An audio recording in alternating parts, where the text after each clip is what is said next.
So, bibigyan kita ng legal advice.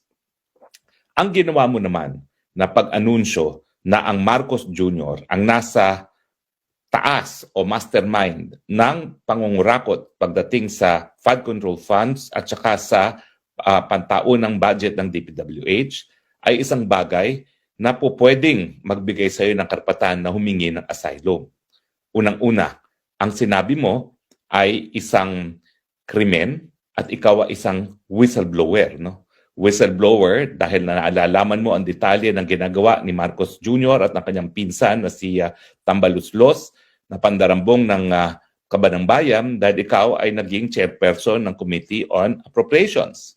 At ikaw din ay malapit na malapit kaalyado ni Speaker na dahil siya ay pinsang buo ni Marcos Jr., ikaw din ay naging katiwala ni Marcos Jr. So yung ginawa mong pag-anunsyo na ang mastermind sa lahat ng kabalustugan sa budget ay si Marcos Jr.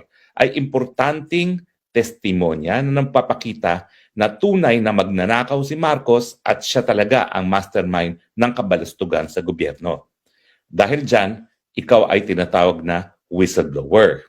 Bagamat wala tayong batas na nagbibigay proteksyon sa whistleblower sa Pilipinas, pag ito namang pagiging whistleblower mo ay magiging banta sa iyong buhay, yan ay basihan para ikaw ay humingi ng asylum.